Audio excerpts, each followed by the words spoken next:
For nerding, thank you for joining. I am Alex, as always, and we are back with Neon Abyss here. So today, as far as gameplay-wise, real quick here, I did decide. So, first of all, I have been using the character Seiya, right? Her big thing is that she can switch between her regular weapon and a katana, right? So,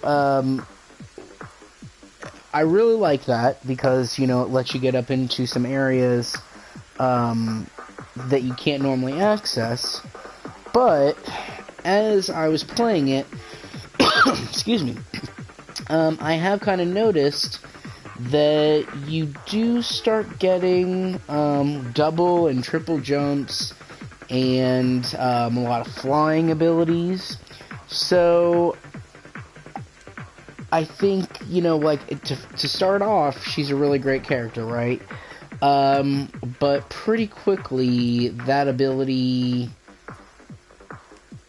doesn't really get used anymore. So I wanted to try somebody else. I have not tried Amir, so I think we're going to give him a try.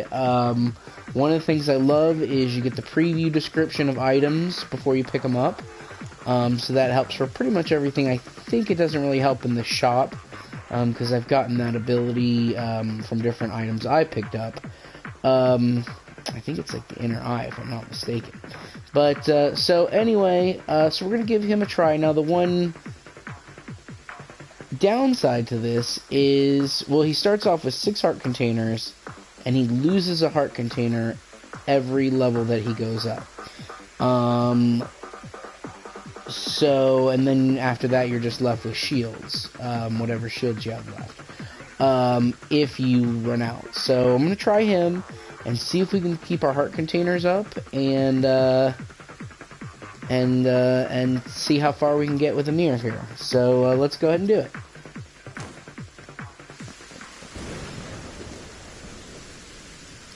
Alright, and let's, well, it'll tell me here, but I unlocked an item, so it starts me off as a free trial of that here.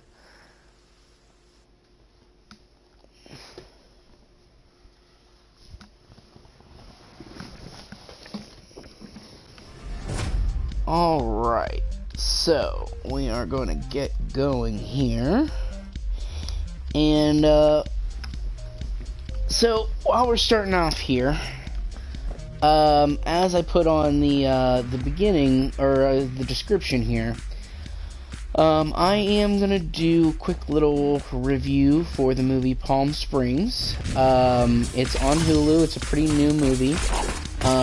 And I really, really liked it. I watched it, the first night I watched it was a few nights ago, and then, and I've watched it I watched it a second time since then, and which I will watch movies multiple times, but, like, I think I pretty much watched it the very next day I watched it again. So, I hope that's a good recommendation for it off the start. And then, secondly, if you haven't seen it, if I can at all persuade you to watch that movie, like, sight unseen, no description, like, don't listen to me, just go watch the movie, and then come back, and then hear what I have to say after you've seen it, and see what you think of my review and what I thought of it. I would highly recommend that, because I feel like that is definitely a movie, the less you know about it going in, the better. So that would be my recommendation, is, you know, check it out, and come back, and then join the discussion. Oh, see, now here's the thing, right? Like, yeah, I can't get up there now. That used to not be a thing at all with with what's her name, but now I can't even get up there. So let's see if there's, yeah, we don't have a way. Oof. And I don't want to, ooh, I got it. Okay. Oh, okay, that's what that whole thing is for, is just to be able to get up here and get access to this. So, as I just mentioned, if I can convince you, go watch Palm Springs on Hulu with Andy Samberg and Christine Milioti. I hope that's her name and how you pronounce it. If not, I apologize. But really good movie. Go watch it. Don't even watch the preview. Just watch it. So there. If you are still here, you've either seen the movie or you're not yet interested in watching the movie. So if you are still here and haven't watched the movie, go watch it. But you're obviously not going to be convinced. So here's what I will say to start off, to maybe give you like a little teaser that, you know, is pretty much, they spoil this in the trailers, which I did not watch, but anyway. So the basic premise is, it is a Groundhog Day type movie, and but there's like a specific thing that causes the Groundhog Day, and another person gets, like, it's multiple people get caught in the Groundhog Day. And I think that might be the best thing that I could, like, premise of the movie to distinguish it from Groundhog Day, right? Is you're stuck in Groundhog Day, and then all of a sudden there is suddenly another person stuck in Groundhog Day with you. So yeah, so that's the premise. So, go watch it. Don't listen to any more, and go watch it now. So, now that everybody is gone that still hasn't watched it, or that was going to watch it, or might watch it, or that just does not care about spoilers, I'm going to talk about it without worrying about spoilers, and without, you know, I'm just going to talk about whatever I want to talk about. So, I think it's a great movie. I think, I love the fact that the movie starts off like, the only thing I knew about the movie going in was that it was a Groundhog Day type movie. I would have loved to have not known at all that it was a Groundhog Day type movie. But I will admit that just hearing a Groundhog Day type movie makes me interested in seeing what the movie's about. I, in general, do not care for movies that involve time travel. But I do enjoy the Groundhog Day premise of reliving the same day over and over again. I find it a fascinating idea. And Groundhog Day, well, I mean, just the fact that Groundhog Day is one of my favorite movies, then along with the fact that, like, the premise of that is a very interesting premise, and up until very, very recently was not done by any other movie, or at least any movie that was, like, pretty well established main screen, or whatever you want to call it. I never, up until the 2010s, I would say, I don't think that we've had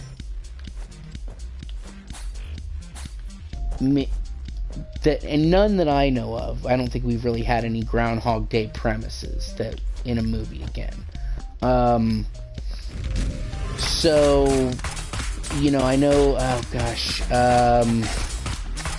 I forget what it's called. There's a movie on Netflix with Adam Devine from Workaholics. Which Workaholics is a great show. Very, very funny, very silly. Lots of fun, at least for me. But he is in a movie. I think it's like Funny Thing Happened. In fact, you know what? I'm just very curious. So I'm going to look it up real quick. Bear with me for a second. I will pull it up on my phone. Won't take but a second. Just as a...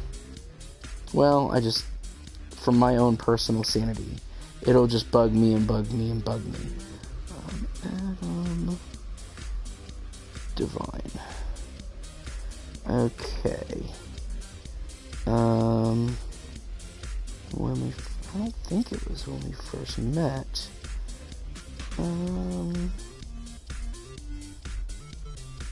Let's see. Oh, yep. Okay. So the movie's called When We First Met. So good movie, Groundhog Day premise. I really like Adam Devine. He was also on Modern Family. He was the really nice guy that, was it Haley? The older daughter that was the, we'll just say the traditionally, sexy ditzy daughter in Modern Family. It's the super nice guy that's a lot like Phil Dunphy, that dad, in that movie. Oh, is this Divinity? Okay. Oh, so here we go, right? Boom. I can fly. So immediately that, I forget what her name is, but her power immediately doesn't help me anymore because I'm flying and I can't jump. So far, I'm glad that I have this guy.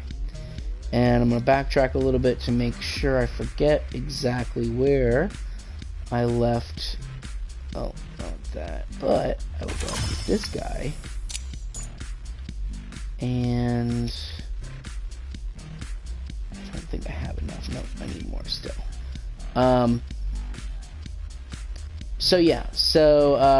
That's also a great movie, When We First Met. Might even have to go back and give it a rewatch since I've been into the Groundhog Day movies lately, obviously. And I have not watched, but have heard of, oh gosh, what's it called? Happy Death Day. That's like a horror Groundhog Day movie.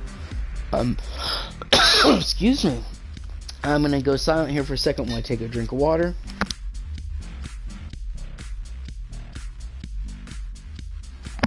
Alright, I'm back. I am just not into horror movies, so I don't think I will watch that, though.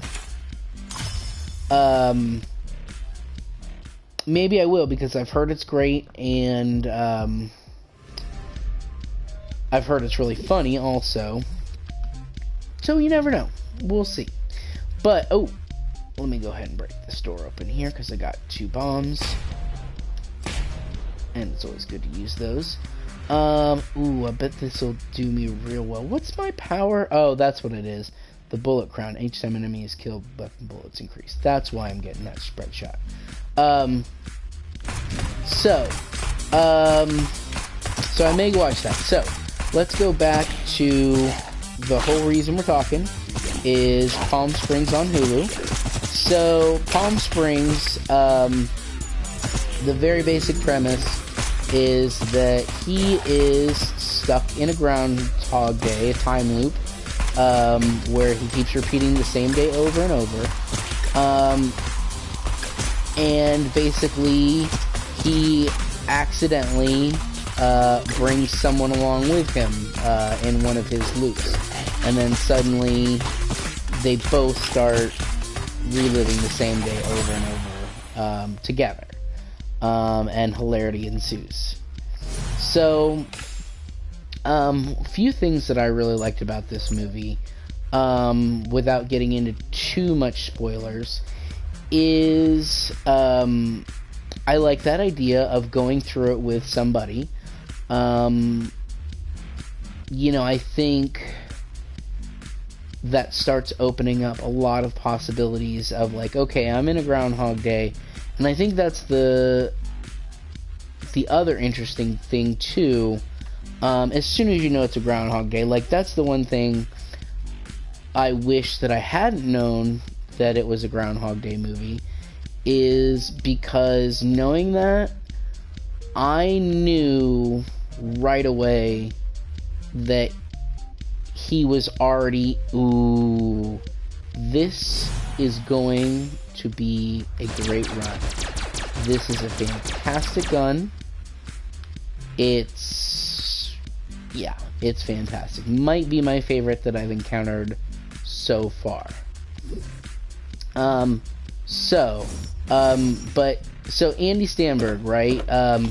The movie starts off, he is already in the middle of Groundhog Day, right? He's been living the same day over and over.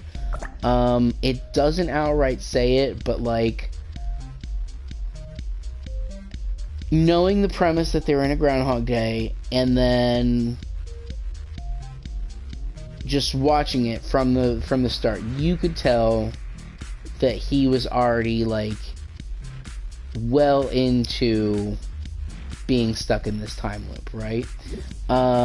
So I think that's a great like way to start, or especially it's an intriguing way to start for me, because it's getting past that premise of like, oh, I'm in a time loop, what? And like, it's just like, no, I'm here. Like, he's basically already lived through the movie Groundhog Day, at least half of it, if not the whole thing, at the, like, from the get-go of the movie. Like, he is already over it. He's like, ugh, I gotta do this stuff over and over and over and over again. It's never gonna end. Oh boy. And that's where he starts off. So I love that concept, because it's like, yeah, we know Groundhog Day, and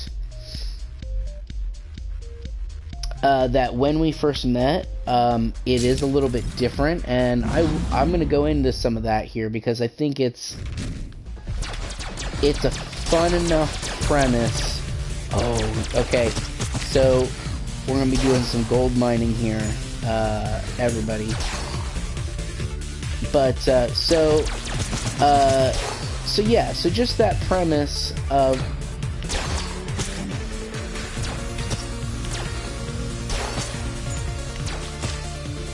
maybe not too much gold mining, because it might be a little boring. But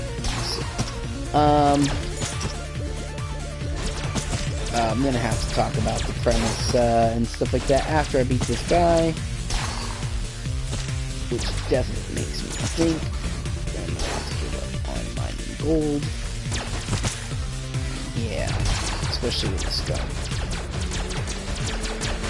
So just as a little note, if you don't have like a massive multi-shot gun, these blue guys pretty consistently drop the worms that if you step on them, can't shoot them, but if you step on them only, you get at least 1 point each. And that's a great way to mine gold. I forget what the Bitcoin boss is. I forget what his name is exactly, but that's the best one to mine gold from, because he literally throws gold all over the place. But, oh, look at that, he dropped a 5. See, that's what I'm saying, like, these guys...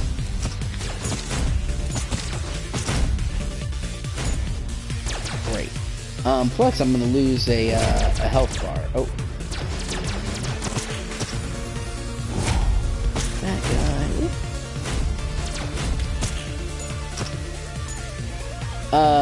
You know what? I might just do it just enough to get that candy cane.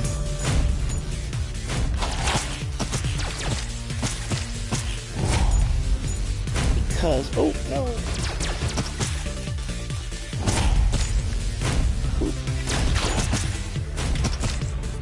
There we go. So yeah, so mine's some gold.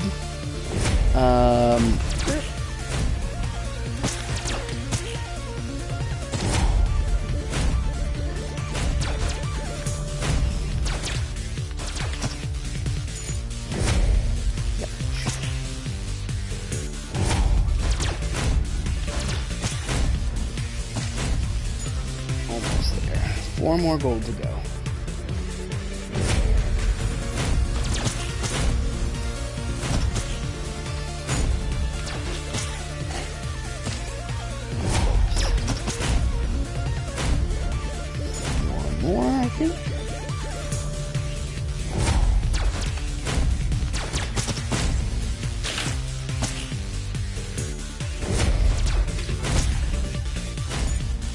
Alright, here we go. So yeah, those, good way to mine some gold. Highly suggest it.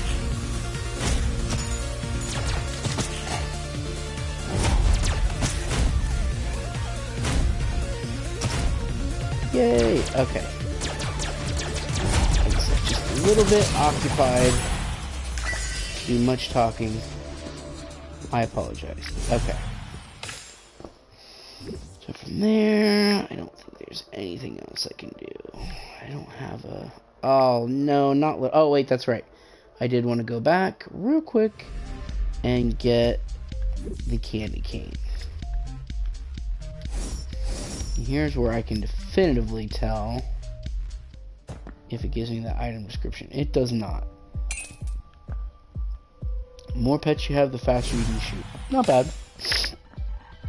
Alright, so I love the premise that you start off like at least halfway through Groundhog Day. You know, like the I've been there, done that, like, yeah, I tried killing myself. Yeah, I tried, you know, like having the heartfelt moment. Yeah, I tried everything kind of thing. And he's just like, well, I'm stuck here. Like, I can't die. I don't really feel like, going through the tremendous pain of killing myself all the time. So, I guess I'm just gonna try to, like, chill out and, be cool. And there is also a lot of, gosh, you know, it's like, yeah, like, sure, you could kill people, but, like, you don't really want to kill people. It's not fun for, like, actual people. Like, you think, oh, man, I could do whatever I want and kill people. Like, you don't want to kill people. Like, you don't really want to hear someone, like, crying when you're beating them up or doing whatever. And so I really respect that. That's a pretty great take on all of it. Just so much of it is, like I said, I enjoyed it from top to bottom. And then, like, so, like, that's the premise number one. That's great, right? Is the fact that he's already been there for so long. Premise number two that they put in is bringing other people in. And this is one of the things that, like, I don't think that there will be a sequel. I don't think they need to make a sequel. Except that I think, like, oh, wait a second. Okay. what is this? Alright, make an extra jump. So these are, you wouldn't wear them if they weren't useful, except for they're not useful for me because I fly and I can't jump. So in Palm Springs, right? So he's been there for a while at the start of the movie. And a couple things. So he's been like reliving this time. He meets this girl, like they have a great night. He kind of does the, you know, the wowing Andy McDowell, you know, give her the perfect night kind of thing. So he gives her the perfect night, but like at the end of the night when they're near hooking up, this guy, or Andy Samberg, gets shot in the back with an arrow. And this is like the first night, like you may not technically even know that it's a time loop yet. Like if you never saw the movie, that's why I say, like, don't listen to this review, don't watch a preview, just go watch the movie, because, like, at the very beginning, he's just living this day. He could just be some dude that's depressed, right? And then he's on this date with this girl. They're hitting it off. You know, like, she's supposed to make this. So here's the other thing, right? They're at, this is like a destination wedding in Palm Springs. Maybe it's not destination, but that's where the wedding is. And Andy Samberg is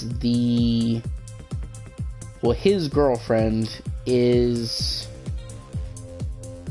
I don't know if she's a cousin or what exactly, a friend of the bride, but like he's a date, and in general he doesn't know these people except for his girlfriend. I mean, you know, like before he came to this wedding. Darn that little butler. I wish I could get rid of him so many times. So he's at this wedding, he doesn't know anybody, other than the fact that, you know, he's been stuck in a time loop for, you know, whatever. But originally, he didn't know anybody there.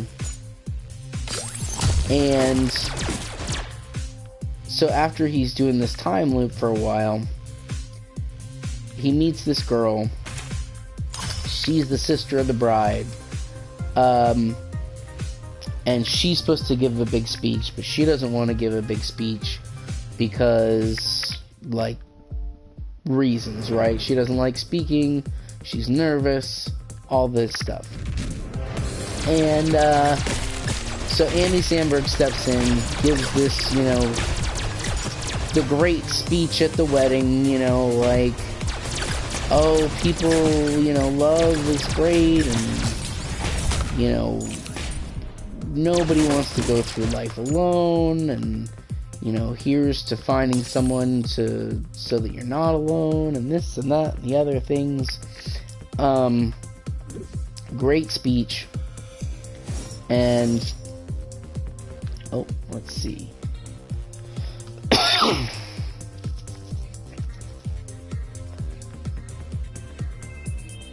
I don't think I need a rebounding bullet, but I wouldn't mind some extra shields.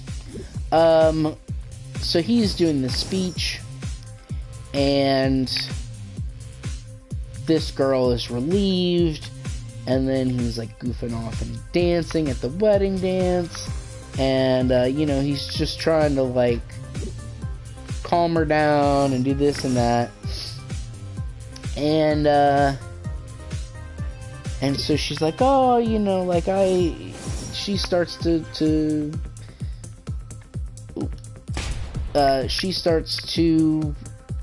calm down, and little butler, I hate him. she starts to calm down a little bit, and he's making her feel comfortable, and he's like, oh yeah, like, how are you? He's like, oh, I'm a date of so and so, and he's like, oh, like, and you're hitting on me, like, what would she think about that? And then like cut to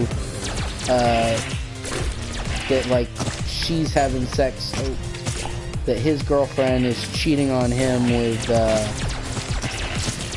the minister or officiant or whatever you want to call him of the wedding.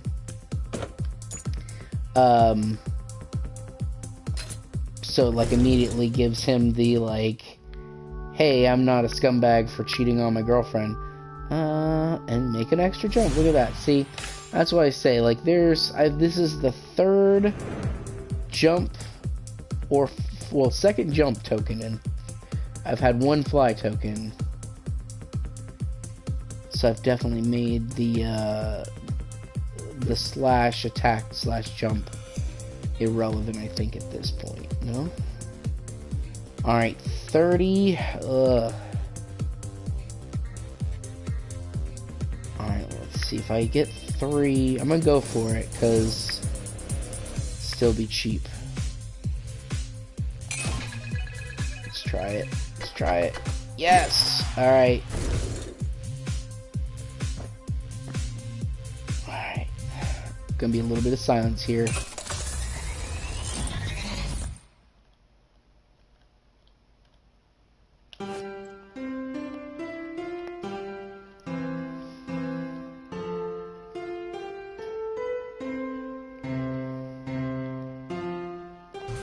Oh, nuts. I need 5 more coins. I hope I go after the Bitcoin guy. Let's see. I gotta do that.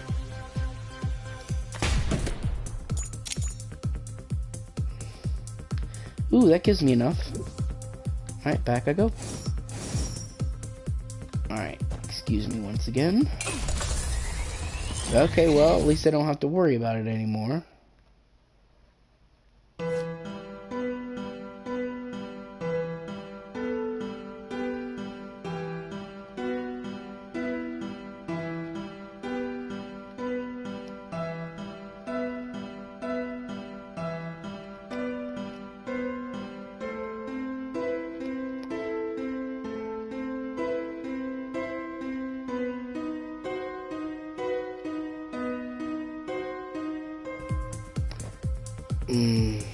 That's disappointing.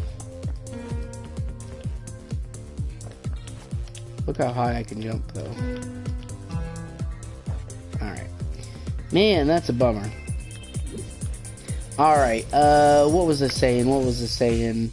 So yeah, so they're on a date, they're hitting it off. And, suddenly he gets hit by an arrow in the back. And he gets hit a couple times with like a bow and arrow, and like it's like, holy crap, what's going on? And then he gets chased through this cave, and it's glowing, and the girl's freaking out.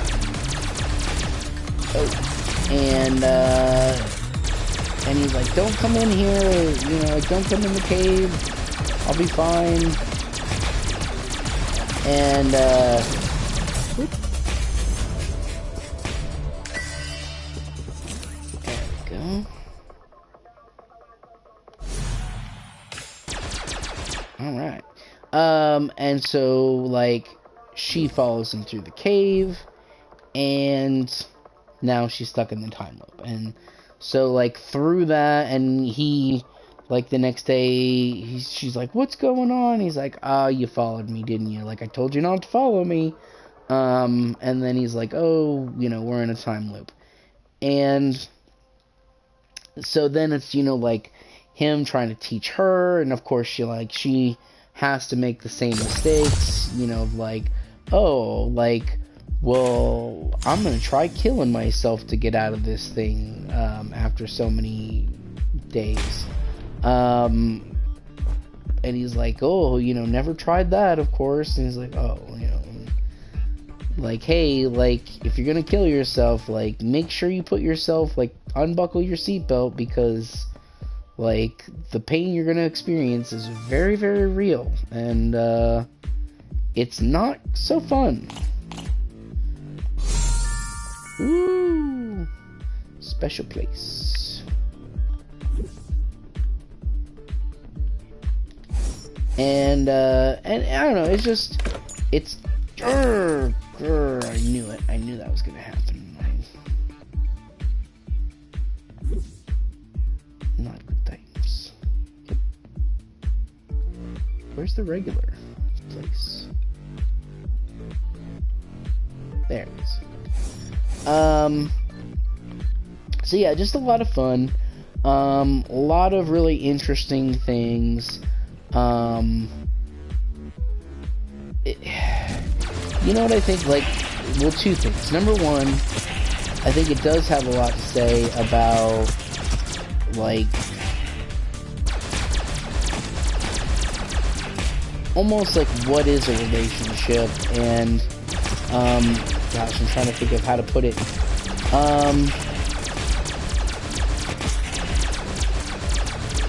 I think it's very much an analogy of, quote unquote, the monotony of life, of like, hey, a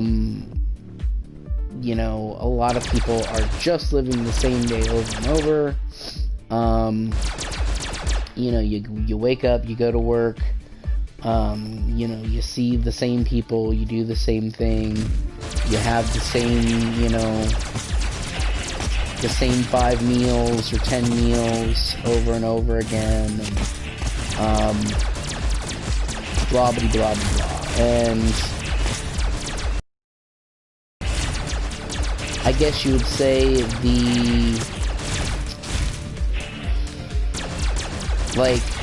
finding someone to go through that monotony with, and like how that changes things, and how that, what it means to kind of find a partner in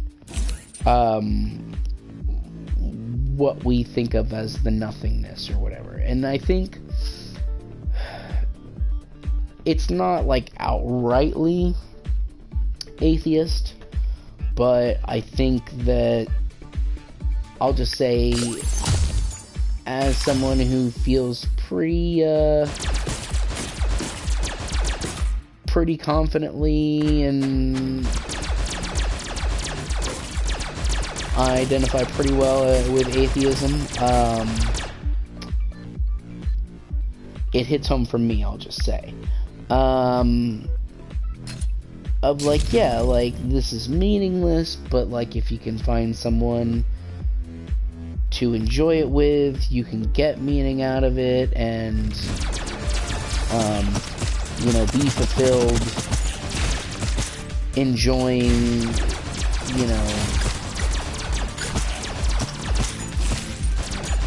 the nothingness, or the Matrix, or the joke. Let's see, weapon, jump height and movement speed, woohoo. I don't want to say the big joke of it all, but it just,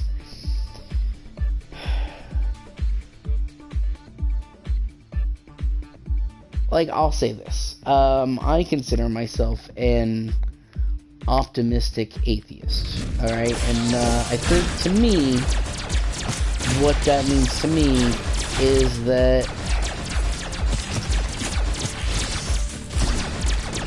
like, I don't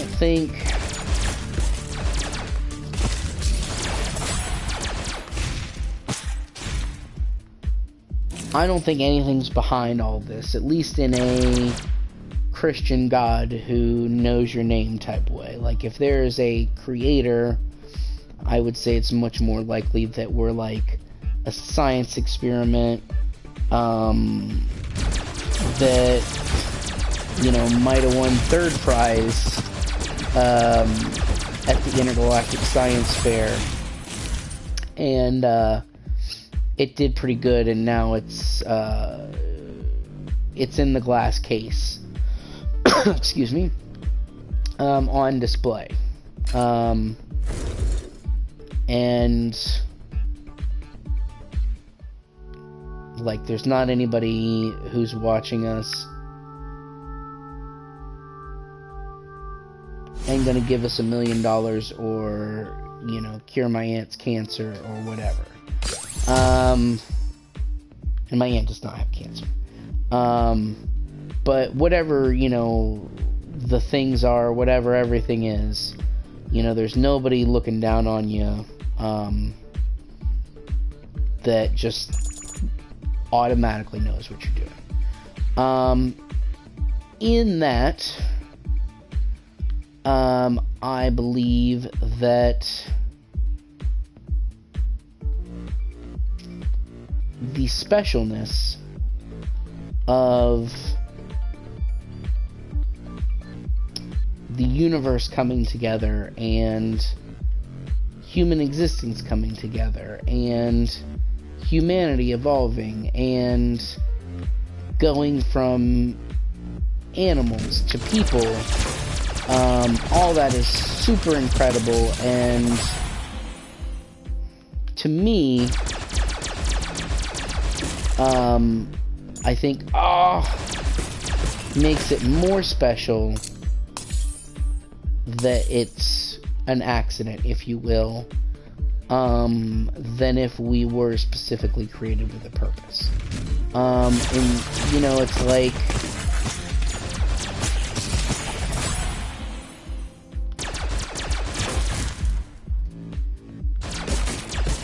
you know, I don't know, I would assume that probably most people watching are a certain extent of nerdy.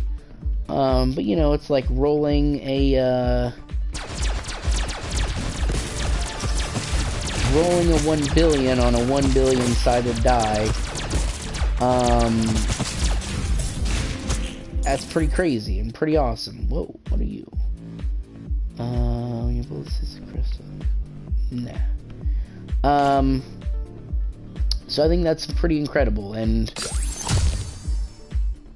but then it also is like, you know, when that's the case, when everything is random and nothing is determined and planned or necessarily means anything, when you find something that gives you personal meaning, I feel like that meaning is all the more important because you created / found that meaning on your own. It's not anything that's inherent or created or, you know, I'm trying to think of the best analogy of,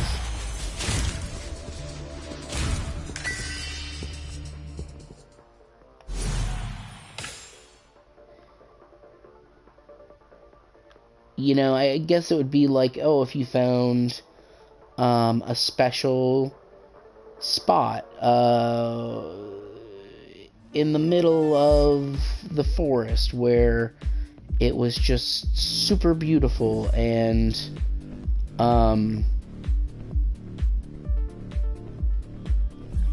where everything was super beautiful and it was wonderful, and nobody knew about it but you, and you discovered it, you know, of how special that is to you and how personal that is to you, because it's yours. And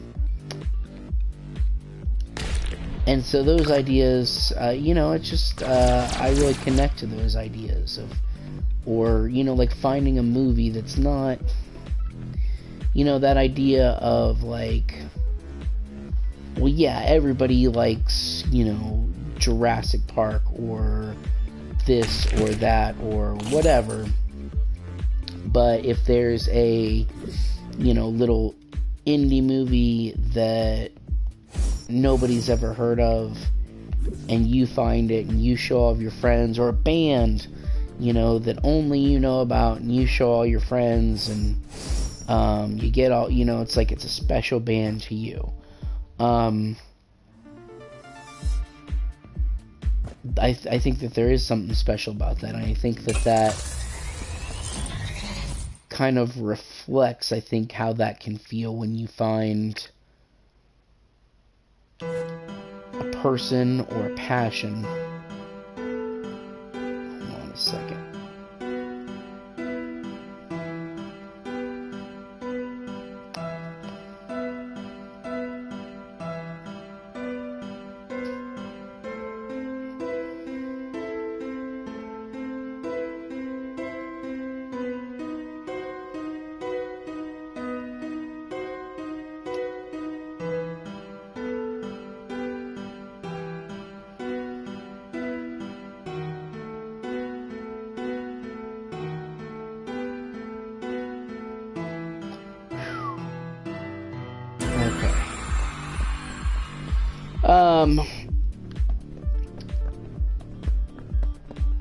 Let's see, what is this?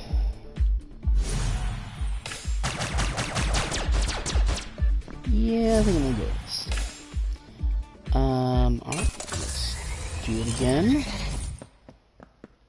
Alright, I'll try to remember when you find a personal passion or special someone.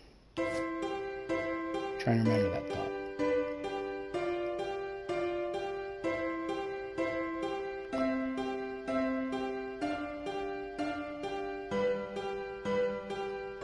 Oh, nuts. Alright. I think this will probably be my last try for a minute. Because of the money.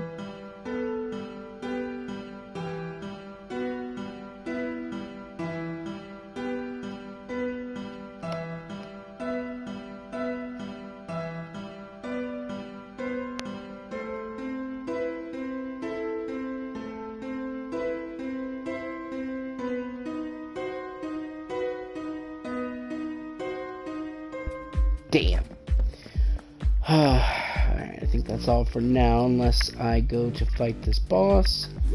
And he is the bitter coin boss, which maybe he will be. Maybe he will be. Who knows?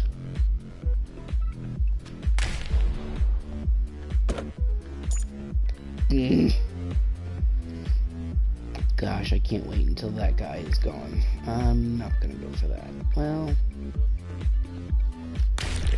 I am.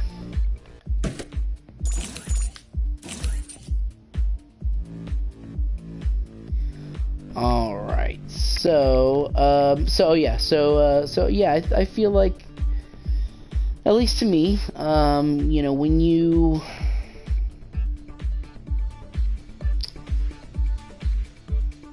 don't have that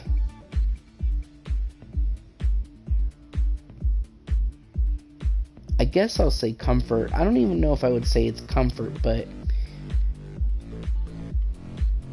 if you don't have that foundation, that there is something always watching and caring and thinking about you, you know, like,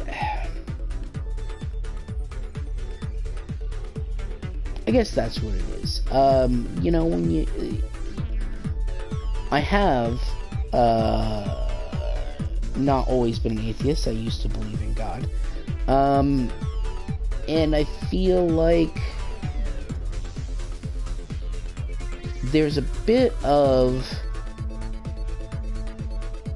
self-centeredness that can come along with believing in God. Doesn't have to. I'm not saying if you do believe in God that that's you, but I think for me there's maybe an idea of, well, I'm always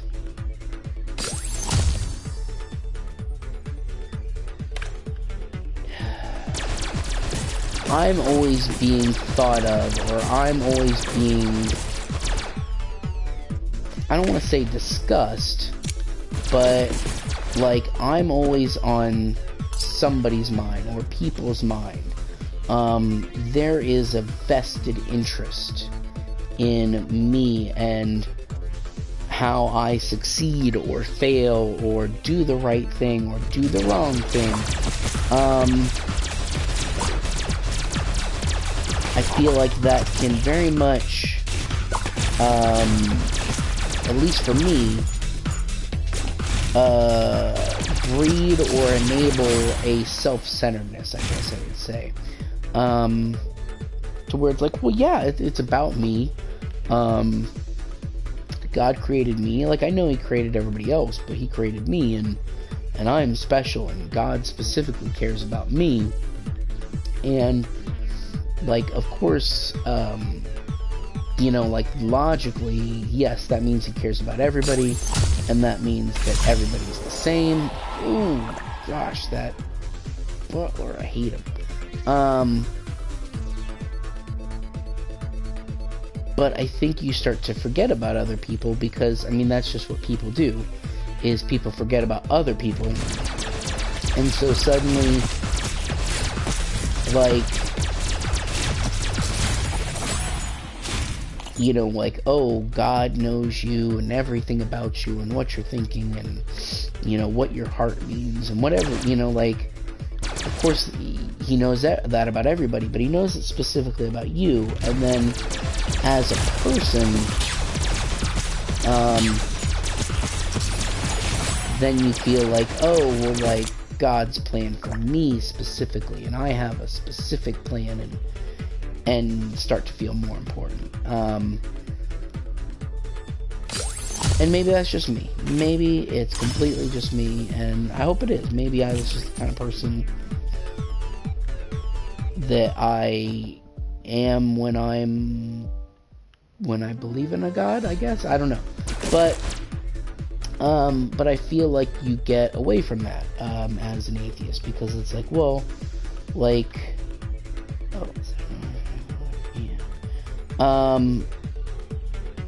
because it's like, well, yeah, I mean, like, there's nobody looking after anybody, other than, like, the people you specifically know, like your family and your friends, and, you know, not always with that, even. Let's see, getting crystals when you get hurt. That seems like a good thing. So, I think that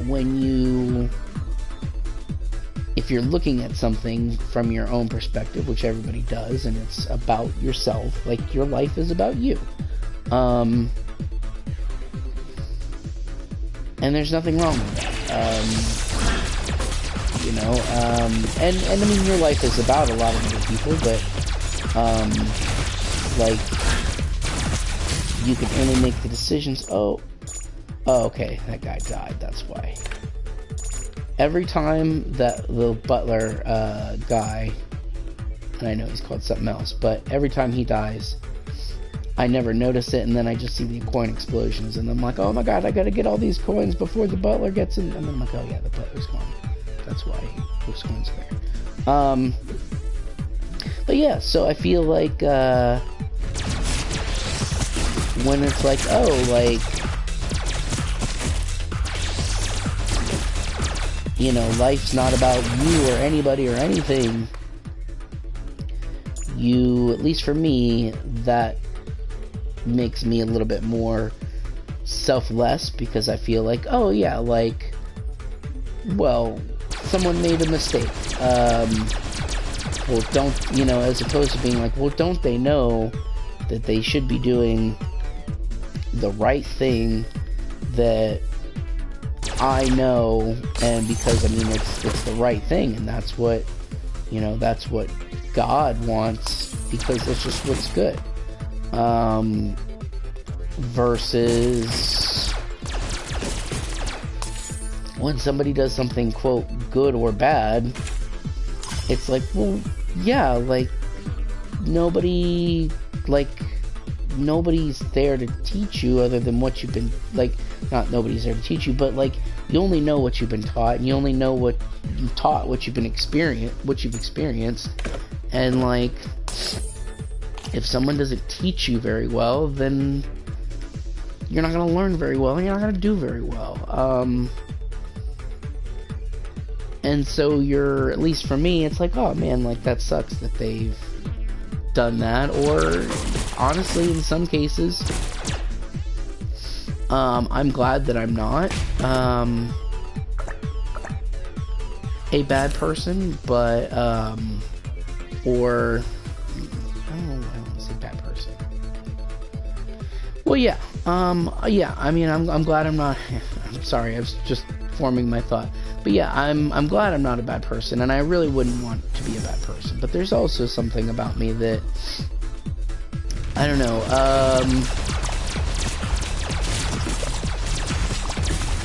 I guess I can appreciate, I want to say, maybe not appreciate. Yeah, I guess I'll say appreciate. I appreciate sometimes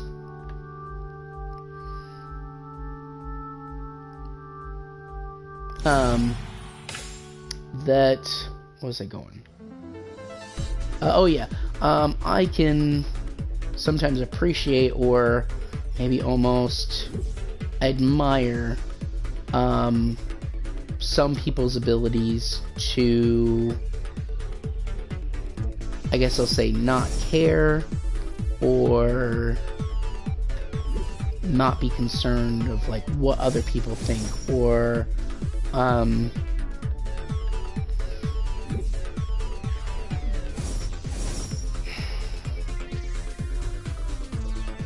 I don't want to say be dishonest or cheat or lie or steal, but, like,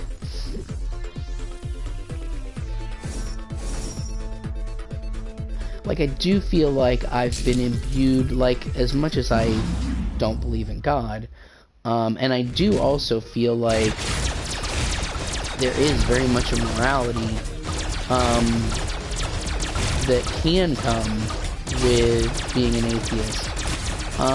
It can also be an excuse to just do whatever the heck you want and treat people however the heck you want, because there's really no consequences. But that being said, there's probably just as many, and I personally would think more people, that would, instead of saying, that use religion to justify doing whatever they want.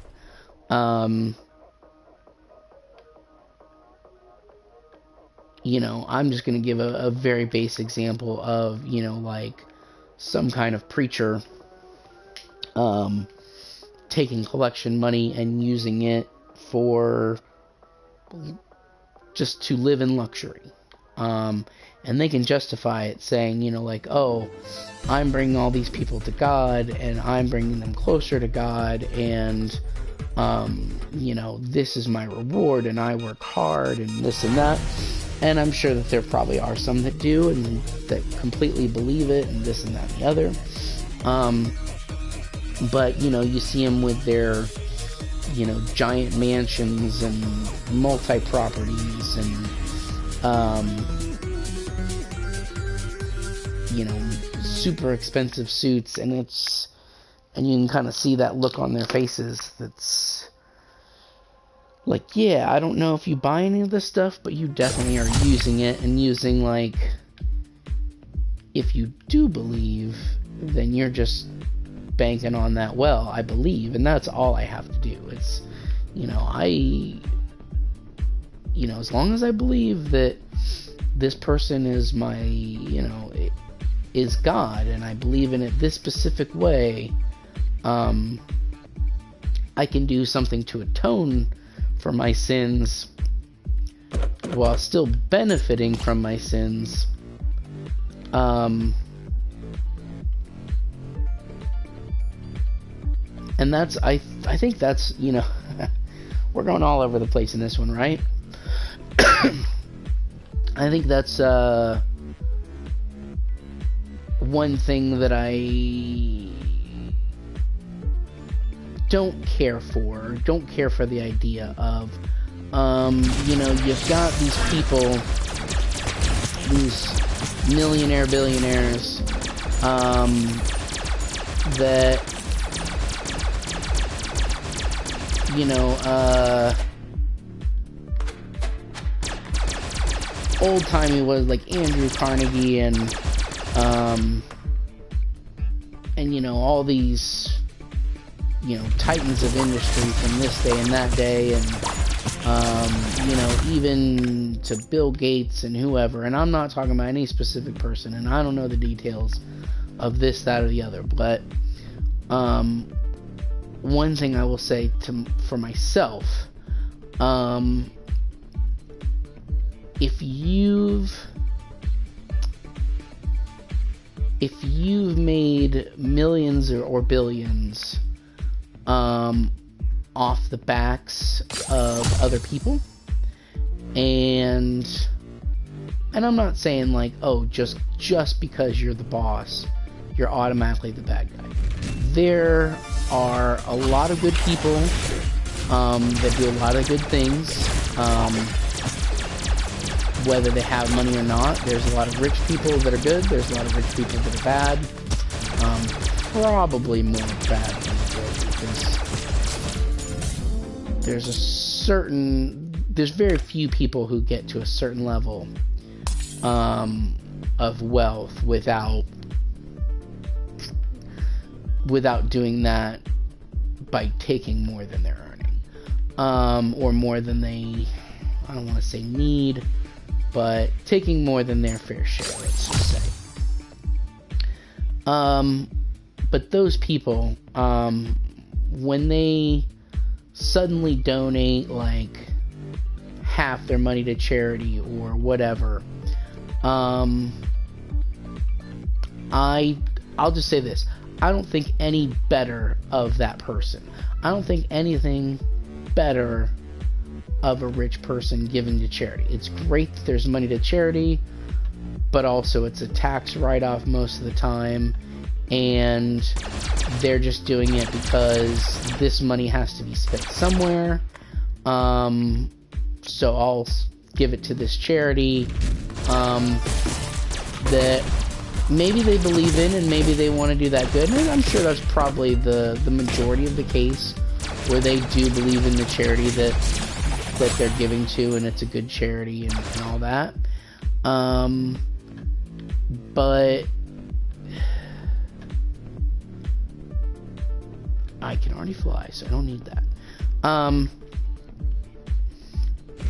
So, you know, there's good charities, and I'm not saying that they're not doing a good thing, but it definitely does not, like, if you... Alright, I'll just say this.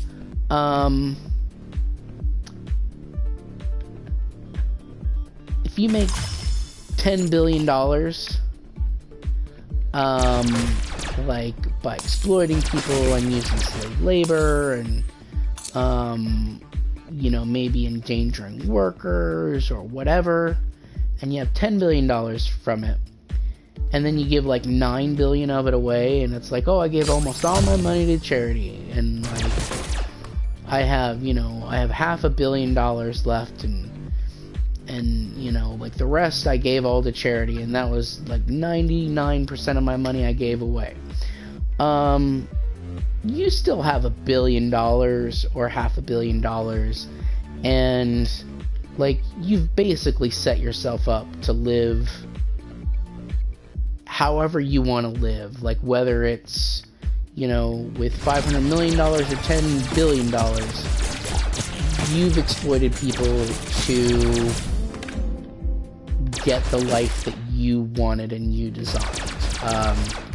And I think for a lot of people it's like, and now you'd like to be thanked for it too. Like, not only do I want to be like Mr. Rich and Mr. Big Shot and in charge and telling people what to do, and, you know, firing people because, you know, that's how I get my jollies off. and now you want to be considered, you know, a charitable, selfless person. It's too late for that in my book. I'm glad charities are getting money, but my opinion of you does not change. What did you do, and what were you giving during the height every year? You know, like, that's what I care about. And here's what I'll also say, and I get it, it's hard because you get the tax write-off. I don't think anything that you do, well, I'll say this, I don't think, number one, if you're writing it off and getting money back, that money that you're getting back, you have not been charitable with that money. You have just said, gee, I think it'd be great if my taxes went to this instead of something else. And that's fine, but that's not charity. And then once you start getting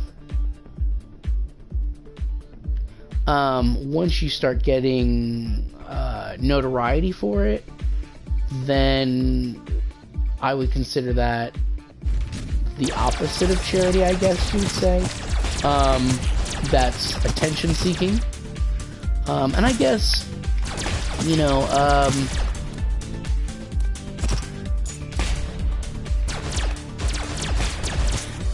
here's what I would say that would be like the difference for me. If there was a CEO, if you give to a charity and you're like, oh, we give to these charities and we do this and that and the other, you know, and we're doing so much good, and you're promoting it and you're trying to get your name out there and let people know, then you're buying publicity. You're not giving money to charity. And that's better publicity than, what you call it, than just running ads, but you're not doing anything altruistic. Boom, look at that. That's just my personal opinion. In my opinion, if you're going to be charitable, oh, cool. If you, like, the truest charity is someone who gives money to a charity in cash without their name going to anything, without reporting anything on your taxes. You get no credit for it. If, like, that's what I'll just say. If you're being charitable, the more credit you're getting / trying to get, the less charitable you're being.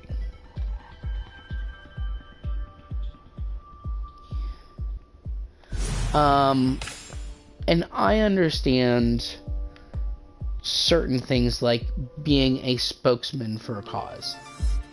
I get that. I get getting the word out, and I support that. But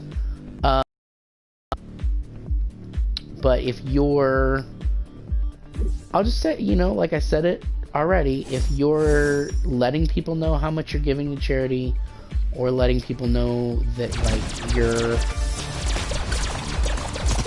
give a charity a lot of money, like, that, you know, that you're posting on it, / you know, if you're getting tax credit for it, that at the very least diminishes your charity, in my eyes.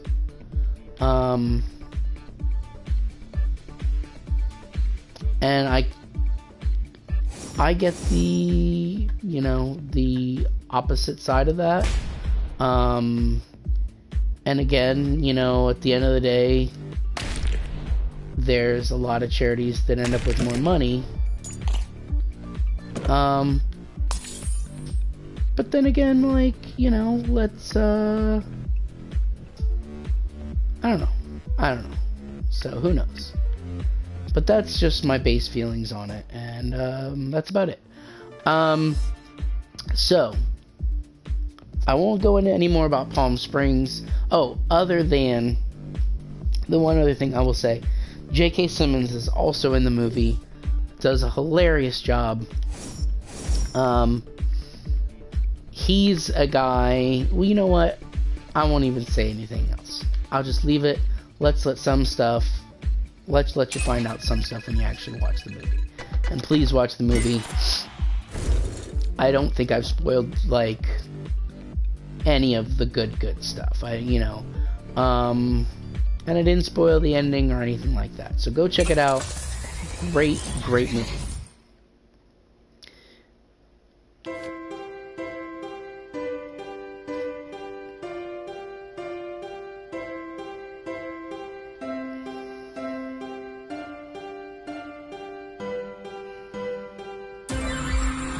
Finally.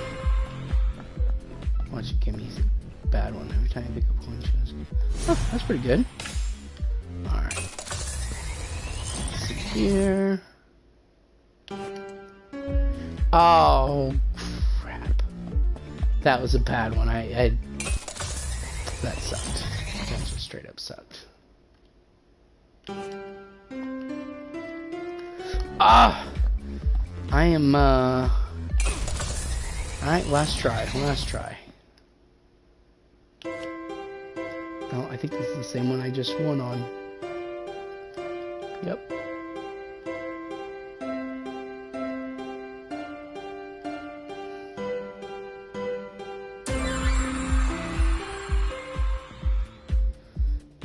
Alright.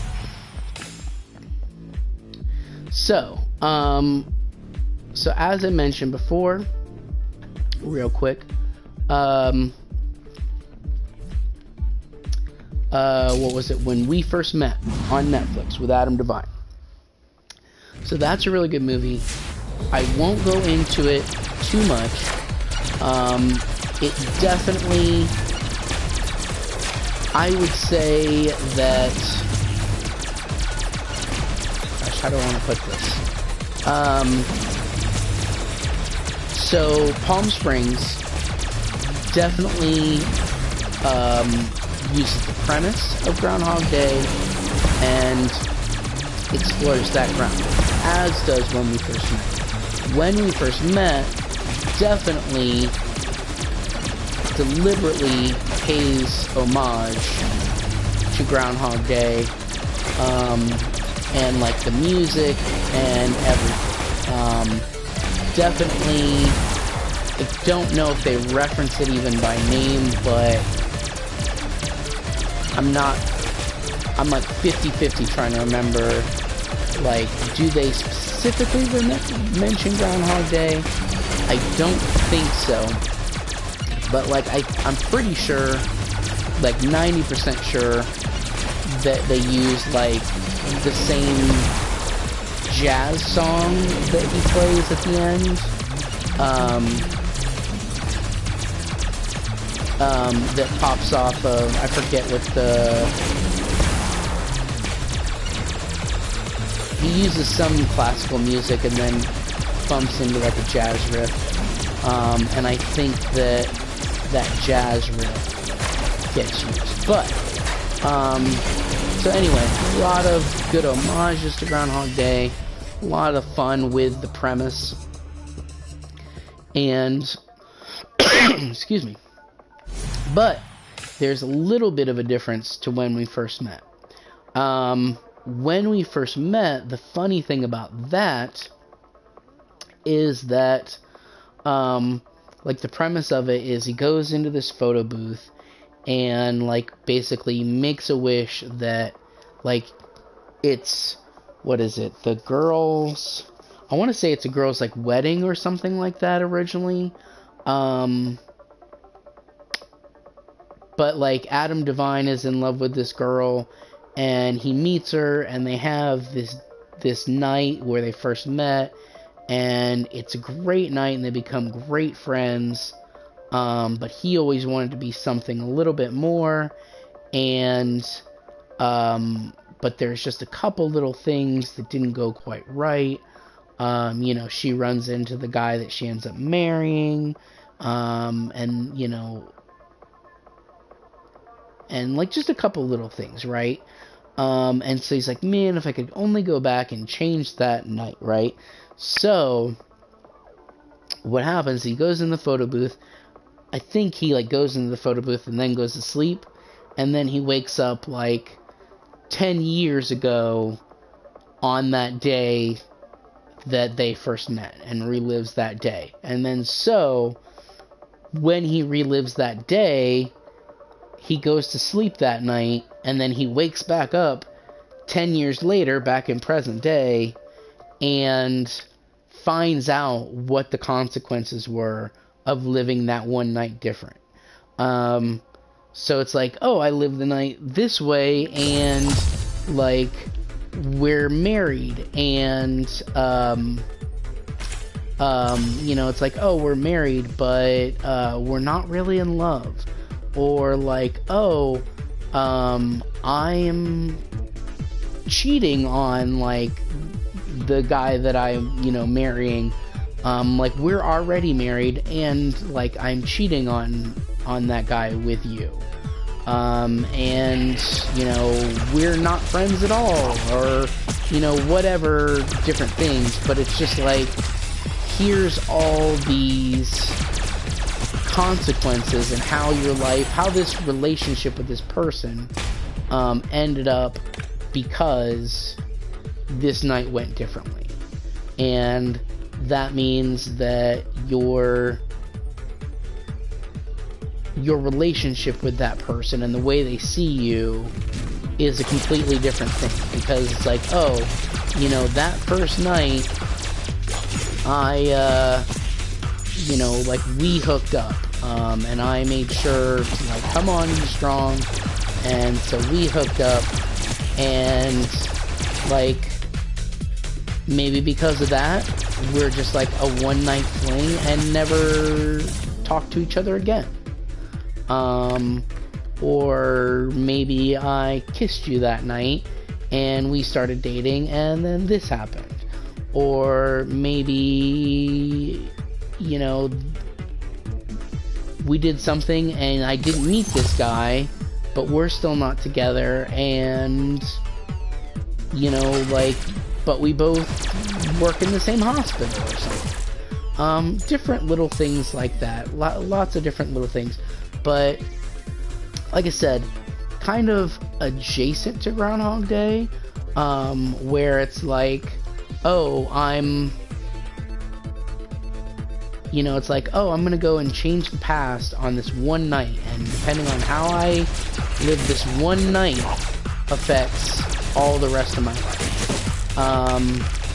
And so, like I said, I just found that to be a fascinating premise. Again, very much like Groundhog Day, but different enough that it's not like, oh, this is just Groundhog Day. So yeah, like I said, wonderful movie, very funny. I love Adam Devine. I think he is hilarious. He's got a great personality. If you don't mind stupid,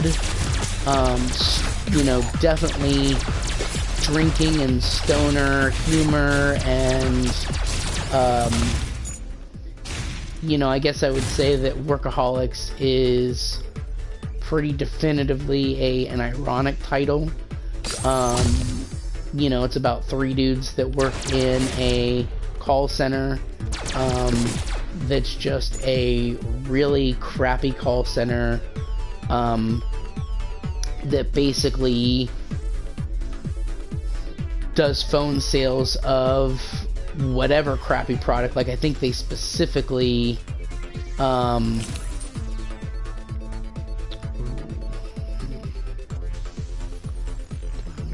here. Don't know that I do. Let's see, is there anything? Let's go go for it. Yeah, let's just go for it, right, guys? We don't have anything, no.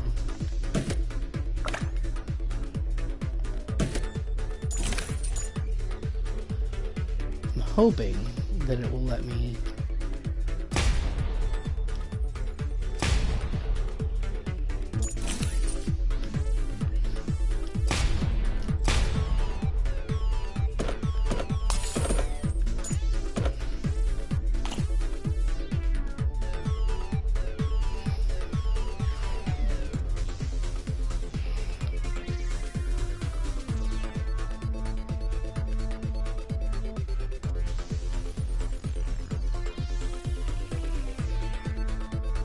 Let's see, hold on there a second, guys. You know what? I don't think the rest of it's worth it. I'm gonna leave. Alright, so yeah, oh yeah, so Workaholics, you know, selling whatever, I don't even know if I would necessarily say crappy product, but definitely like whatever product is of the day. Like I know that they sold, you know, like refrigerators or you know, whatever, like as seen on TV product slash I don't want to say that it was stuff as like mundane as like printer paper for companies, but like I would say those lines of things of like, you know, printers and toner for your printers for businesses, or you know, refrigerators or waffle irons or as seen TV products, all that different stuff. Again, very, very funny show. Lots of crazy raucous stuff. I had a heck of a time with it. It was fun. In fact, that is something that I need to go back and finish, because I've never finished that show. I think I still have one season to go. And I say that not in any way, I just want to let you know, that is not in any way saying that it's a bad show, or even that it got bad. I would just say that for me, I actually have a hard time finishing shows, especially when I like them a lot, and especially if it's not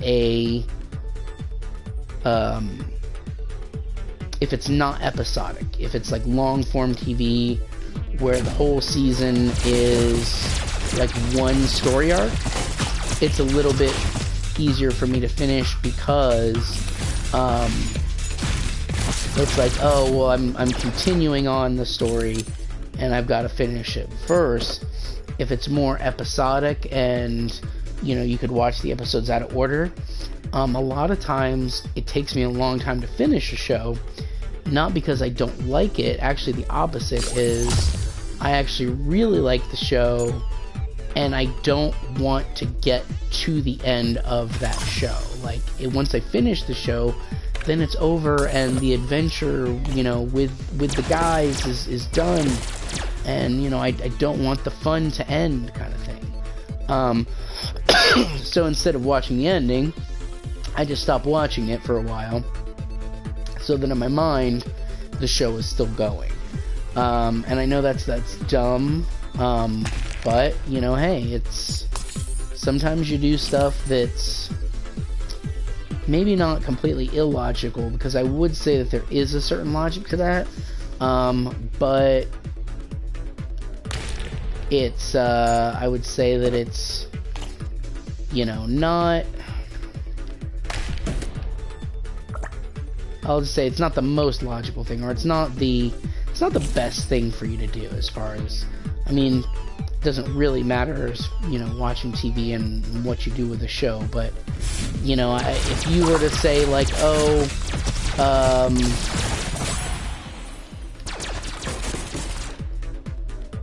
you know, it would be like saying, finding out someone has cancer, and then saying, well, I'm just gonna not see that person anymore because if I don't ever see them again, I can just pretend that they don't have cancer, and they can, as far as I know, they beat the cancer and everything will be fine in my mind forever. That's dumb, and it's not a smart idea. So don't do it. But yeah, but that's what I do. That's what I do with shows, is, you know, like I said, I say, hey, I don't want the show to end, so I'll just stop watching it, and it just keeps going on forever in my mind. So, but yes, so I will go back, and I am going to go back and finish Workaholics. It's very good. And actually, on that note too, I also very much need the same exact situation of don't want the show to end, /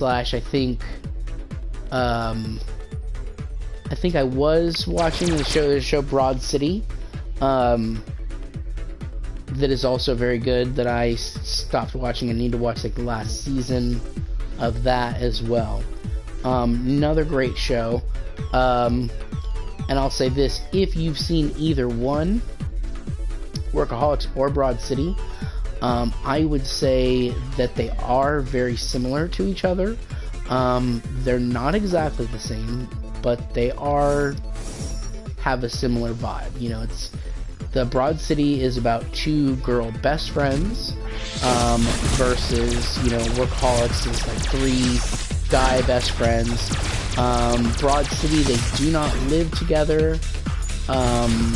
They are just best friends, you know, doing their thing, and they don't work together, none of that stuff. But as far as type of humor, like I would say in the best way, like they're both very original, they both do their own thing,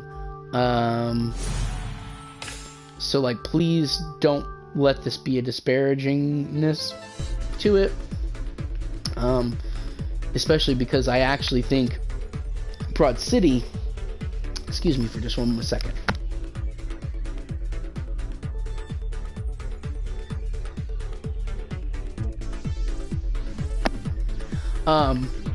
But Broad City actually came after Workaholics, and I like it better.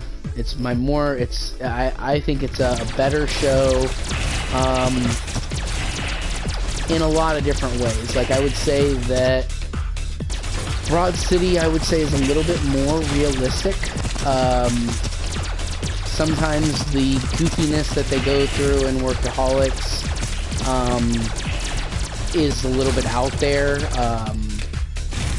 You know, I would almost equate it a little bit, maybe not quite as bad, but along the lines of like Always Sunny in Philadelphia. It's Always Sunny in Philadelphia.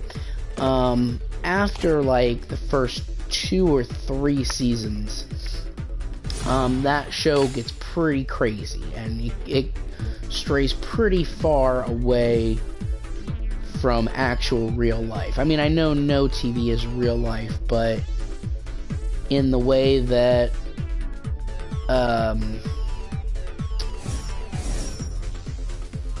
you know, there's a basis of reality to most shows, they definitely start to stray from trying to be realistic more and more as time goes on. I would almost think of it as, I mean, totally different way, because from the beginning, Always Sunny in Philadelphia was definitely like about a group of people who are not the best people, who are bad people. You know, I would almost say like everyday jerks, but they're realistic. They're real people. And then as you go through the show, it starts to get real zany and wacky, and, you know, one of the guys is like, I think they almost kind of even make it as like an excuse for the dumbing down of the character. Winning is positioning timing. Cool. But anywho, so I would say Workaholics is a little bit like Always Sunny in Philadelphia. Not nearly as mean-spirited, but just as far as like, yeah, sometimes they get into wacky hijinks that like would never happen. Just trying to think of an example. So like one example is, to me at least, that seems pretty unlikely, is that they decide to break into their office, and then, oh, that's what it is their house is being fumigated, or something along those lines, so they can't stay in their house. And so because of that, they decide to break into the office where they all three work, and then do mushrooms. And then so like they're on mushrooms while the security is like going through the office, and like they're trying to hide out from the security and keep from being caught, and like that kind of thing. And and it's just like wacky hijinks of like, yeah, I think that this were a real story. Not sure how far they would get, but one way or another, these guys are going to be arrested. Kind of thing. Versus, like, hey, everything, works out at the end. And they still have their jobs. Spoiler for that one episode. That's, I want to say, in the first or second season. Where, as far as I know, the entire show has them working at the same place, as part of the show. So yeah, that kind of stuff. So there's a little bit of that, versus, I would say, what do you call it? Broad City. It's definitely like wacky and zany, of course, but I would say that it's a little bit more realistic, where, like, oh, like, this thing happens, and, you do something crazy at work, or, your friend gets you in trouble at work or something like that, and you're fired from that job. It's like, yeah, if your friend comes in, and I don't know if there was something like that specifically, I think there might have been, but either way, it's along the premise of like, hey, if you do something wacky, or like if your friend comes in and like does something stupid at work, and you get involved, and like they find out that it's you, like, you're gonna be fired at work. Or like, I know specifically, and like this show is definitely, I want to say it started around 2010 and maybe ended up 2005, maybe, I would say at the latest, ended in, I'd say it might have ended like 2 or 3 years ago at the most. So it's a pretty recent show, is what I'm saying. At least to the point of, the point that I'm trying to make is this was definitely like post 9/11 airplane security, and they do something, let's just say, and like they get in trouble. Probably not as big as trouble. Recover all your hearts and increase your weapons range. Yeah, let's go for it. Okay. But yeah, at the very least, it's like, hey, they do something on a plane, like, you're getting kicked off that plane. Or, like, you're gonna be detained at the airport when you land, kind of thing. And, like, maybe barred from flying ever again. So yeah, that's that kind of thing, I would say. And like I said, it's not that like Broad City is super realistic, but I would say that there's a little bit more of that consequence, or maybe we'll say continuity, perhaps might be the best thing of like, yeah, like this is gonna happen and you're not gonna be like, you're not gonna be in the same relationships or this or that. And that's another thing, is that there's you know, like, as women, they are actually in relationships versus, you know, like Workaholics is definitely like, they're all pretty bro-y, and goofy, and it's the typical, like, none of these guys can get a girlfriend, each one of them for a different, yet very real reason, I would guess I would say. You know, it's like, oh, you know, one guy is just dumb and unsmooth, and is kind of a pushover, so, you know, he doesn't, you know, is kind of a pushover. One of them is a little bit more of a jerk, that's like, I wouldn't say like all interested in his career, but it's just like, yeah, like, I just want to, you know, party, kick ass at my job, and, you know, like, I'll bang some chicks, but they're not gonna get in the way of, you know, of killing it at my job and partying with the boys, kind of thing. And like, one of them is just like, I don't want to say like not interested in women, but just more of like, yeah, it would take way too much time and effort for me to get a girl, and I just love playing video games too much, and so I'm not even gonna try, kind of thing, or I don't know. It's starting to sound similar to the last one I described, but either way, kind of like, you know, can't get a girl for 3 different but equally valid or obvious reasons, kind of thing, which I thought was fun. But, you know, versus, like, they never have girlfriends, and they just never get a girl, at least for like longer than 1 episode.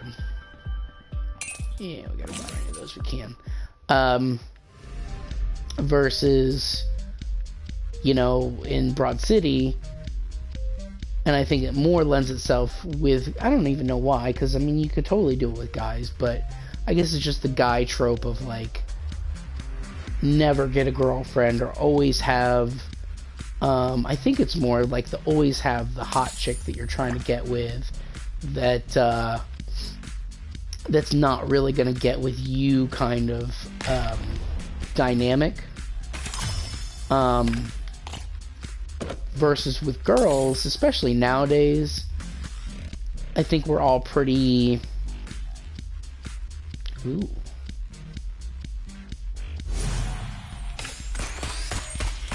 That's a tough call. I like the gun, but that shoots keys. I got a lot of keys, so I'm gonna leave it for right now. But you know what I just realized? Alright, here's what I'm gonna do. I'm gonna take this keyblade. Do I have anywhere else that I can even go? I don't, actually. I've already gone everywhere. Do I have any key places or chests? Alright, let's go back here real quick. Oh, I remember. Yep, never mind. Okay. Alright, I'm gonna go back and get my gun, because as I said originally in the beginning, this is a great gun. And it's pretty hard to beat. If I didn't have any keys, I think I would... Oh, I don't know why I chose to walk instead of teleport. If I didn't have any keys, I might keep that gun so that I could save myself keys. But I think we're good. Oh, that's one thing I haven't done, is I haven't found the secret area. Boom. Look at that. First try. Ooh. Alright, I got a good amount of them. Did I get my... Oh, it's right down here. Let me double check and make sure. I think I got everything I need out of here. Yep, do I want a grenade? I might grab a grenade. Oh, especially because there's that grenade trader. Do I want to trade any grenades? I think I'm going to hold off because I don't have explosives in any of my guns or items. So yeah, long and short of it,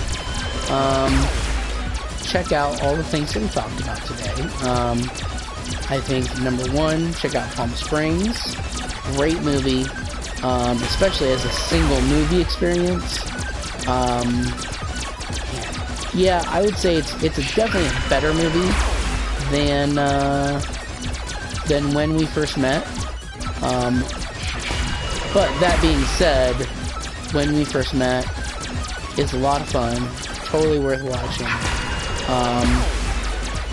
But I would say just a little bit more light duty, as it were, than Palm Springs. But again, all three of them fantastic movies. Oh, where's the...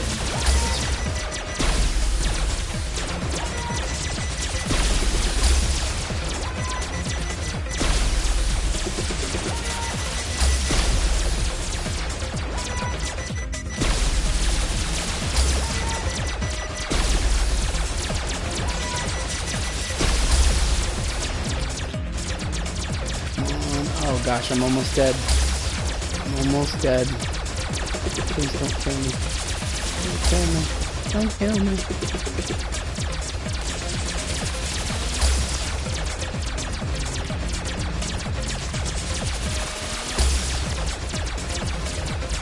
Oh, I'm sorry for being so quiet, but I'm nervous. I don't want to die. I'm just going to stay in this spot. I'm not exactly sure why it keeps doing the same exact attack over and over. But right now, I'm not going to complain because I'm very scared. And I've got 2 heart containers, and I've got half a heart left of those containers. So, pretty nervous. Gotta say, I would not be cheesing it so bad otherwise. Soul Flask. Add a heart container. Woo! So I'm going to lose it right now, but that's okay.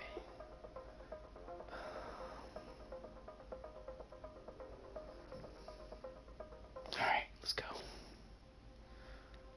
Alright, I think there's actually a level 9. I hope there's not a level 10 now. Maybe there will be. That would not surprise me.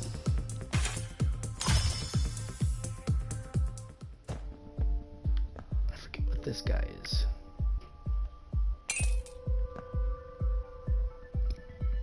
More weapon damage when you attack from behind. Alright. Not my favorite, but I'll take it.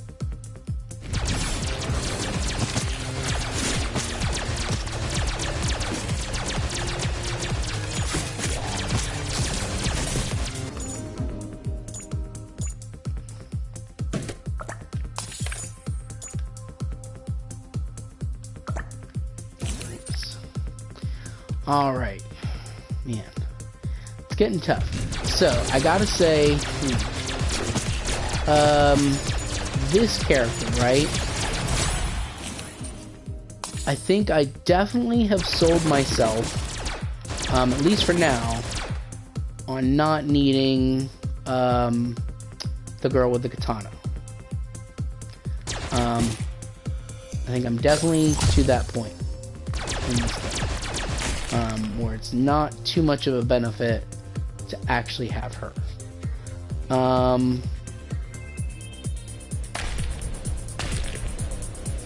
That being said, I think that this guy is probably not the greatest idea of people to have.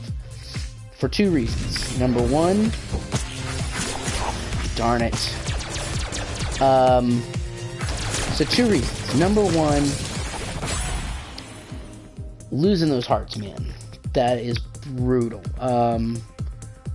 Especially, I was kind of thinking that I would get a lot more heart container bonuses, but I kind of am getting the impression now, and this is the first time I've tried them, so, you know, it could just be the randomness of this playthrough, but I kind of feel like as this guy, I'm getting less, what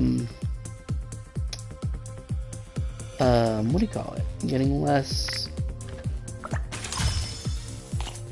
ooh.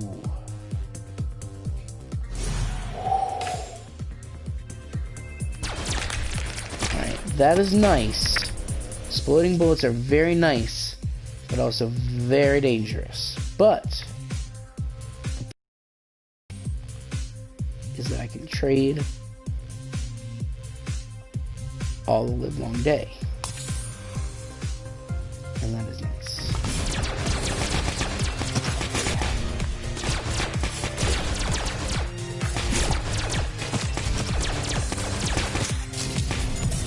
Okay.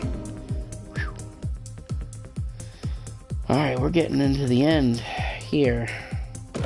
It's tough. I don't know if I'm gonna make it. I gotta be honest. I would say that I probably won't, because I know I have at least one more level to go. And I'm running severely low on heart containers right now.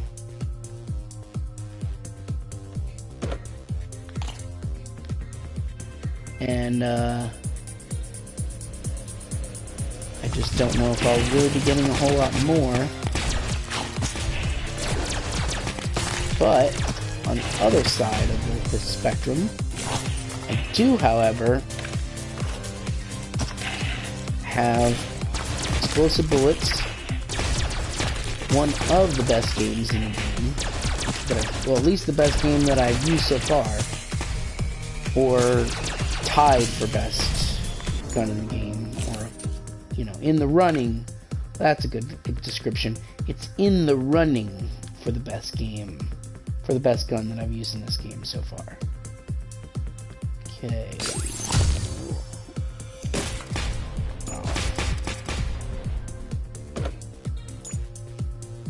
Getting my coins.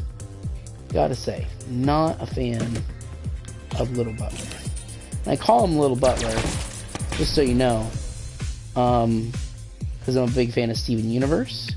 And Greg used to watch a show called Little Butler with Amethyst. It was their guilty pleasure that they would get lost in watching all day long.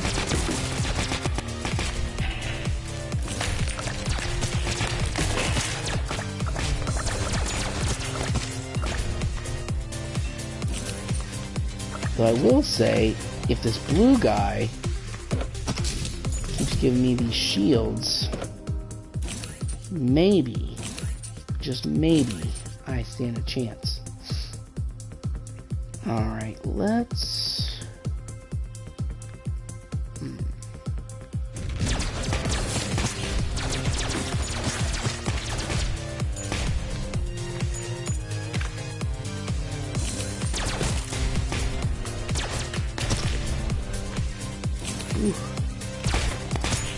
Oh, there we go. Ooh, man, I really hope that there is a arcade / piano level on this stage, or stage on this level, or whatever you want to call it, because I got lots of money and I could totally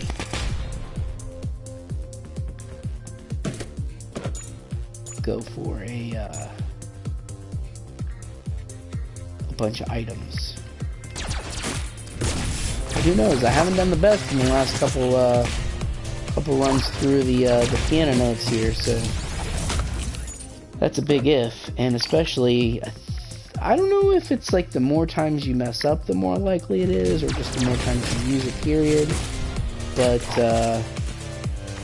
not only have I not been doing the greatest on that challenge, on the piano key minigame, as it were, I feel like it's been not been giving me a ton of chances with it either. So, but we'll see. We will see.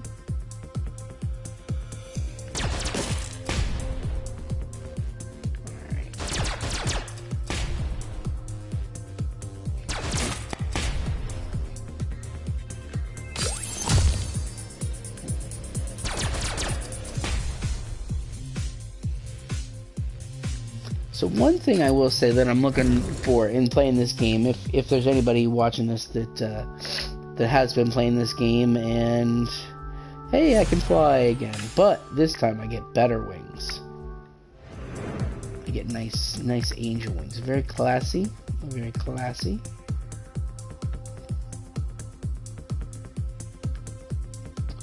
But I think just for those of you who have been who play this as well, from what I can tell, I think that the secret rooms show up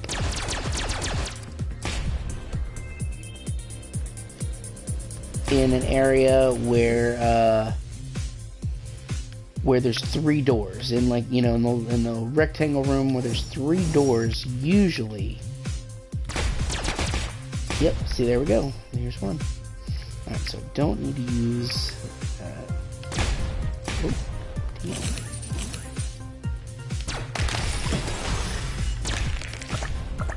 Well, definitely not.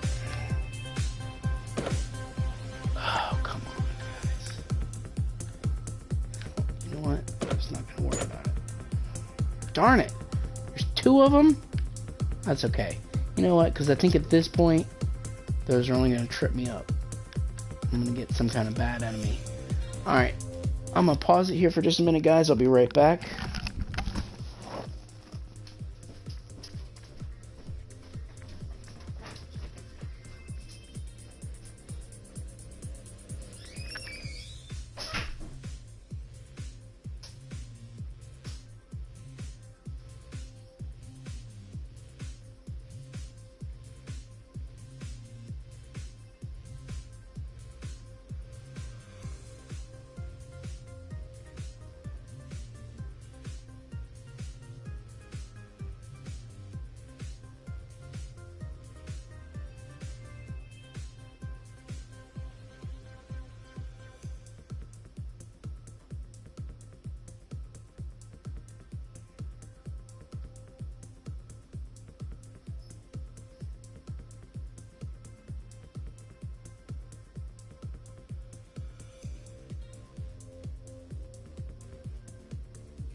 Okay, sorry about that, guys. I am back. I just had to use the restroom real quick there. I apologize. So anyway, alright, so I think I've gone everywhere there is to go. Gonna run by the bomb trader here real quick, see if we can get ourselves any items. Key.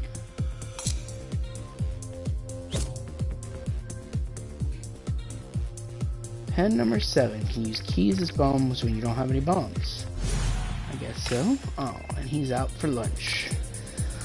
Alright, so I think from here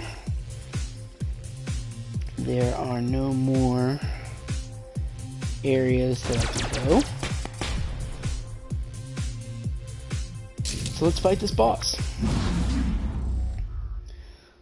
That's right, Zeus. I'm talking to you.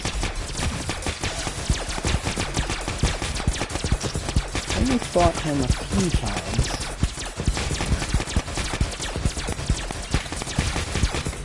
One thing I will say, especially at this point, ooh, there are lots of hearts. That is good if I can collect them in time, especially since I only have 2 hearts. So if I get down to my hearts instead of alright. If I get hurt, I need to get a heart. If I get hurt, I need to get a heart. Oh yeah. Alright, here we go. Alright. Get all that. Do I get an item? Do I not get an item? Really? I don't remember either way, but I don't remember ever beating a boss and not getting an item before. That's strange. That's very strange indeed. Alright. So, probably not anything there. Because I've also noticed that if there were going to be a door up here, there would be like the stair steps like this one. Now I've got one heart. No freaking shields. This is insane. Not a fan, I gotta say. At this point, definitely not a fan of losing a heart container every single level. Oh god. There it is. Come on.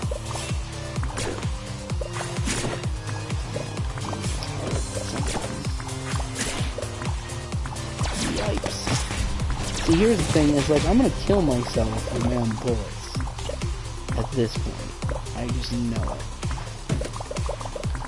So I'm trying anything I can to get a piece of heart, because I'm scared. I'm scared that at any moment I'm gonna do something stupid. Alright, trade bomb. Trade a bomb. Trade a bomb. That's me some money. Got no more bombs left. Got a shield container. There. Ugh. Yeah. I think I can say with a little bit of certainty that in general, I don't think that I like using, was his name Amir? I can't remember. But, whatever his name is, I don't think I like using this character too much, because, it's very nerve-wracking as you get to these later levels, and only having one heart container, and one half of a shield. And then it's also exacerbated by the fact that that I have these explosive weapons that just build and build, and especially I think I've got the item where if I anytime I kill something or do damage, maybe even, my weapon power goes up, and so when I'm fighting these bosses, those bullets become huge. There's another bomb guy? Well, at least. Now here's the question, and I think my own personal answer. Well, the question is, do I want to sell these bombs to the first guy or the second guy? I'm gonna go with the first guy, because I feel like there's a better chance that he'll just freaking rip me off. Oh, there we go. Advanced knights. The more shields you have, the more damage you do. Well, that would be good if I had more shields. Now I'm trying to remember, did it say I can use keys as bombs? We'll see. You know what? I'm gonna go through, do some other stuff. Oh, no.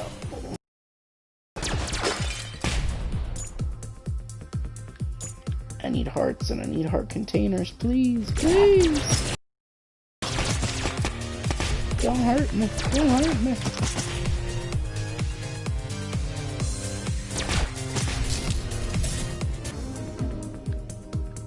Alright.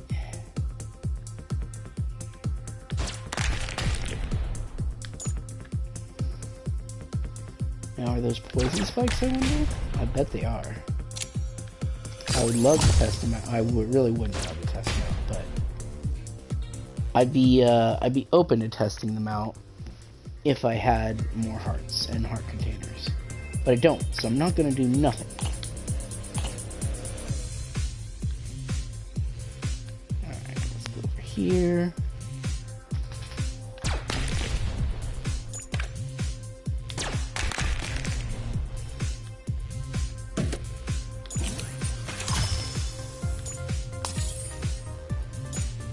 Yeah, you know I'm not going to go into those red rooms where I have to give up a heart. I know I'll still be alive, but I don't want to have like literally 0 heart containers and only use whatever shields I have. I would love actually to get the heart container, or not a heart container, but a heart, so that I can have a full heart token. At least maybe sometime before I fight the boss in this level, maybe?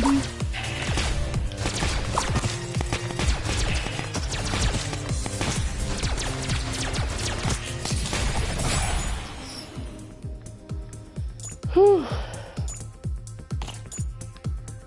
I don't know about you, but I'm getting more and more nervous every time.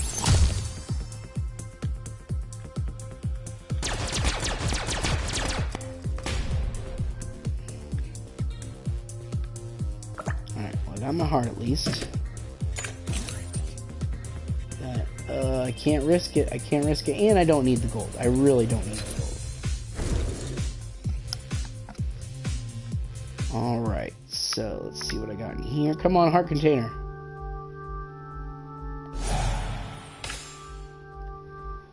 I mean, that's okay, I guess, but what I really need...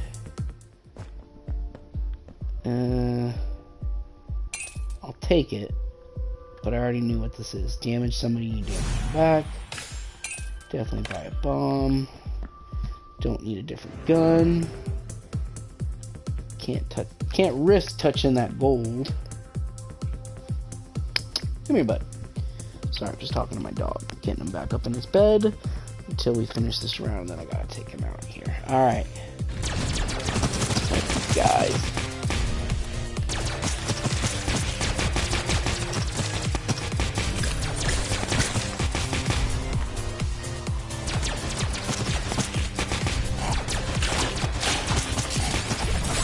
Woo. Add shields. Upgrade your weapon. I mean, is it me? I don't know.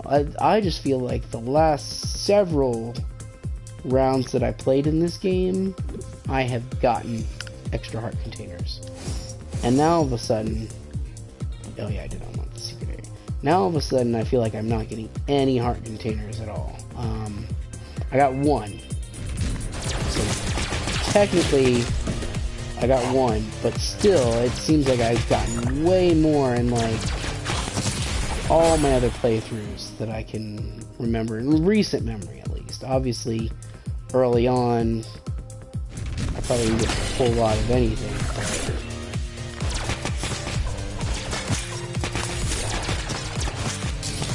Oh gosh, I lost all of those.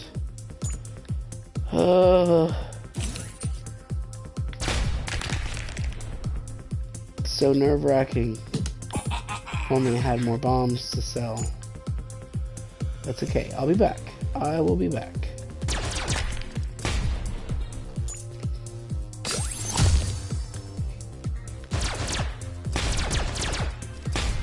Alright, let's try this guy.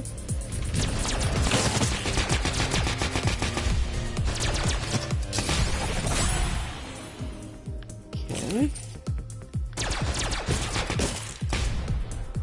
Man, I gotta say, I think I'll have to consider myself pretty darn lucky if I make it through this whole thing. But I'm gonna guess that that's unlikely.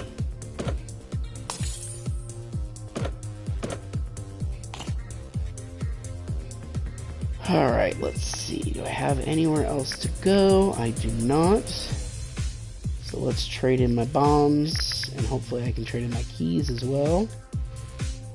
Yeah, coin, bigger coin, big gun.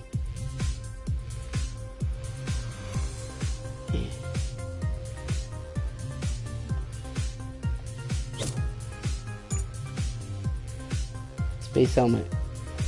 Increased jump height. Come on, guys. This is the kind of stuff I'm talking about here. Increased jump height. Come on, please. Alright. I believe that is it. Oh, you know what? I'll go back down to the store real quick just to make sure there's not anything else I can get. And then we're gonna go get ourselves killed. Oh yeah, I guess I'll get this. Heck yeah, perfect. Totally worth it. No more heart containers. I have crystals full. That coin's not gonna help me. Alright. So now we go. Now we go off to meet our fate. I don't know about you, but I'm pretty scared. Athena. What are you doing here? Come on. Come on. Come on. Not doing bad so far.